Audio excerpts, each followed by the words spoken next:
ल welcome to Kathmandu है। उहाँ सरहरुकै भिडियो हेर्दै हेर्दै हामी चाहिँ भर्खरै मात्र युट्युबमा पाइला टेकेका छौँ। सरलाई चाहिँ आशीर्वाद पाउनुहुन्छ। माया गरिदिनु होला, सपोर्ट गरिदिनु होला है। चाहिँ सपोर्ट गरिदिनु पर्ने हुन्छ हैन, किनभने जो कोहीले चाहिँ अब नेपालमै केही गर्छु अनि कन्टेन्ट क्रिएसनको जर्नीमा आफ्नो करियर बनाउँछु भनेर लागि पर्नु भएको छ, त्यस्तो व्यक्तिहरूलाई हामीले सहयोग गर्नु, सपोर्ट गर्नु एकदमै खास हुन्छ। त्यसैले गर्दाखेरि हाम्रो ब्रदरलाई सबैजनाले सपोर्ट गरिदिनु होला।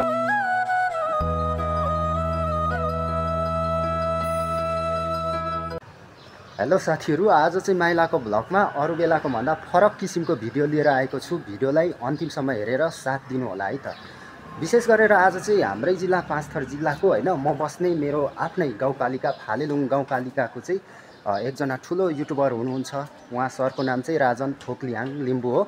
उहाँको चाहिँ युट्युब च्यानलमा चाहिँ 2 लाखभन्दा प्लस सब्सक्राइबर रहेको छ भने टिकटकमा मात्र फलोवर्सको कुरा गर्ने हो भने 1,20,000 समथिङ त्यस्तै छ जस्तो लाग्छ। मैले चाहिँ उहाँ सरको धेरै भिडियो हेर्ने गर्छु। उहाँको भिडियो हेर्दै हेर्दै युट्युबमा आएको हो र उहाँको भिडियो चाहिँ धेरै नेपालीहरूले मन पराउनुहुन्छ, हेर्नुहुन्छ है। सो गाइज, आज म चाबेल क्षेत्रमा गइरहेको छु।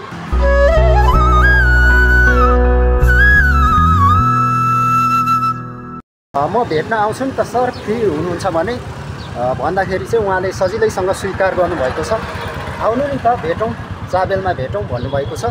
उहाँलाई चाहिँ मैले यहाँदेखि भ्लग स्टार्ट गरेर गएको छु र उहाँसँगको भेटघाट कस्तो रहनेछ। यतिखेर चाहिँ गाइज म सरस्वती नगरमा छु। चाबेलदेखि थोरै भित्र हो सरस्वती नगरमा।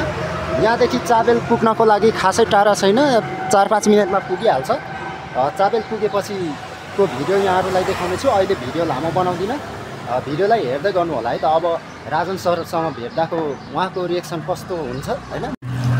फाइनली गाइज, यतिखेर म हाइवेमा निक्लिसकेको छु। यो चाहिँ गोपी कृष्ण हल एरिया हो र यहाँदेखि अब नजिकै छ चाबेल चोक। चाबेल चोकमा चाहिँ राजन सरलाई मैले फोन गरिसकेको छु। चाबेल चोकमा आउने भनेर भनेपछि चाहिँ अब समय लाग्छ होला सायद सरलाई। म चाहिँ चाबेल पुग्नको लागि अब थोरै मात्र छ। यो माथि देखिरहनु भएको छ।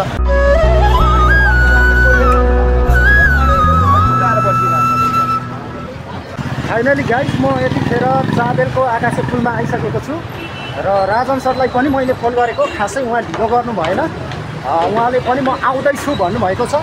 म चाहिँ यो पुलको माथि उहाँलाई वेटिङ गर्नेछु। कति समयमा आउँछ, सायद उहाँ आइसक्दै हुनुहुन्छ होला होइन। आएपछि उहाँसँगको थोरै मात्रै भिडियो लिने हो एउटा सम्झनाको लागि होइन। उहाँ यही पुलमा आउनुहुन्छ, म पुलको बिचमा बस्छु भनेको छु। हेर्नुहोस् न, चाबेल क्षेत्रमा छु यतिखेर म। झकाझक बिहानीको समय छ, घाम लागिराखेको छ र कुन दिशादेखि आउनुहुन्छ त्यो पनि मलाई थाहा छैन। जे होस्, उहाँ आउँदै चाहिँ हुनुहुन्छ। मलाई भर्खरै मात्र फोन गर्नुभएको थियो, म आइपुग्दैछु नि त ब्रदर भनेर भन्नुभएको थियो। कति बेला आइपुग्नुहुन्छ? सर आउँदै हुनुहुन्छ? ल वेलकम टु काठमाडौँ है। ल थ्याङ्क यू सर। ल थ्याङ्क यू सर। ल फाइनली मलाई चाहिँ एकदमै खुसी लाग्यो। उहाँ सरबाट चाहिँ आशीर्वाद पाउनुहुन्छ। होइन साथी पर्ने खालको मान्छे। खास गरी उहाँ सरहरुकै भिडियो हेर्दै हेर्दै हामी चाहिँ भर्खरै मात्र युट्युबमा पाइला टेकेका छौँ र सरको चाहिँ एकदमै म चाहिँ बिग फ्यान पनि हो। भनिहालेँ मैले, उहाँको युट्युबमा मात्र अहिले 2 लाख प्लस सब्सक्राइबर होला होइन। टिकटकमा पनि हेर्ने गर्छु। फलोवर्सको कुरा गर्ने हो भने 1,20,000 समथिङ त्यस्तै होला। उहाँ एकदमै पपुलर हुनुहुन्छ, आफ्नै गाउँठाउँको पनि हो र आफ्नै गाउँपालिकाको। आज पहिलोचोटि सरलाई भेट्दा खुसी लाग्यो है।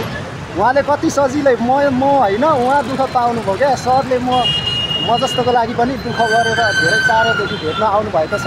उहाँलाई धेरै धेरै धन्यवाद। अब हामी केही चिया कफी खानेछौँ र केही कुरा त्यहीँ नै गर्नेछौँ है त सर।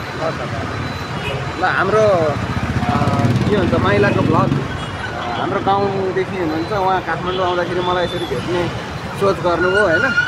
एकदमै थ्याङ्क यू सो मच। अनि उहाँले जति पनि मलाई सम्झिनुभयो त्यसको लागि एकदमै धेरै थ्याङ्क यू सो मच।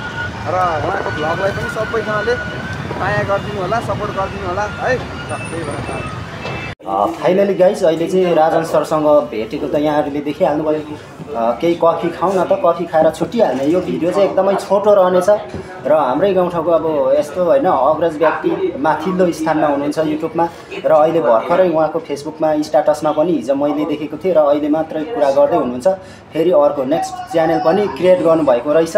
के को छ अरे सर भनेर राजन टेक 20 स्क्रिनमा पनि राखिदिनेछु। उहाँलाई सब्सक्राइब गरेर जोडिनु होला। उहाँलाई धेरैजनाले चिन्नुहुन्छ, त्यो च्यानलमा पनि माया गरिदिनु होला भन्न चाहे मैले यो च्यानलबाट। र जति पनि उहाँ सरको धेरै हुनुहुन्छ क्या फ्यान फलोवर्सहरू हुनुहुन्छ, भनिदिनुहोस् न सर। त्यस्तो अब फ्यान फलोइङ धेरै भएको मान्छे त होइन तर पनि जे छ च्यानलहरू तपाईँले हेरिराख्नु भएको छ होइन। अनि त्यही हो, आज हाम्रो अब अचानक भेट भएको छ। हाम्रो माइलाको ब्लग डिके राई ब्रदर आउनुभएको छ अनि हामी सबै यसो दाजुभाइ, अब गाउँले दाजुभाइ भनौँ, आफ्नै गाउँठाउँको आजसम्म भेट चाहिँ भएको थिएन है। कफी सफी खाँदै अब यसो गफसप गर्ने एउटा मौका मिल्यो। अनि त्यही हो, अब उहाँ हाम्रो ब्रदरको पनि ब्लग छ, स्टार्टिङ गर्दै हुनुहुन्छ। जस राम्रो छ, उहाँको पनि राम्रो गर्ने प्रयास गर्दै हुनुहुन्छ। सबैजनाले गएर चाहिँ सपोर्ट गरिदिनु पर्ने हुन्छ होइन। किनभने जो कोहीले चाहिँ अब नेपालमै केही गर्छु अनि कन्टेन्ट क्रिएसनको जर्नीमा आफ्नो करियर बनाउँछु भनेर लागि पर्नु भएको छ, त्यस्तो व्यक्तिहरूलाई हामीले सहयोग गर्नु, सपोर्ट गर्नु एकदमै खाँचो हुन्छ। त्यसैले गर्दाखेरि हाम्रो ब्रदरलाई सबैजनाले सपोर्ट गरिदिनु होला। ल त्यही भन्न चाहन्छु है। ल कफी लिउँ है सर। अब कफी लिएर त्यसपछिको केही फोटोसुटहरू गर्नेछौँ। आजको भ्लग चाहिँ यति नै रहेको थियो। राजन सरसँग भेटै खुसी लाग्यो है। भिडियोलाई लाइक गरिदिनु होला, कमेन्ट गरिदिनु होला, सेयर गरिदिनु होला। यदि हाम्रो च्यानलमा आएर नयाँ हेर्दै हुनुहुन्छ भने च्यानललाई सब्सक्राइब गरेर छेउमा रहेको बेल आइकन दबाएर अल नोटिफिकेसन घन्टी पनि अन गरिदिनुहोस् ल। किनभने आउने समयमा धेरै किसिमको भ्लग भिडियोहरू ल्याउनेछु भन्दै बाई बाई सर। ल थ्याङ्क यू सो मच। सरले पनि भनिदिनु भयो, सरलाई जतिजनाले चिन्नुहुन्छ मलाई पनि सपोर्ट गरिदिनु होला है त।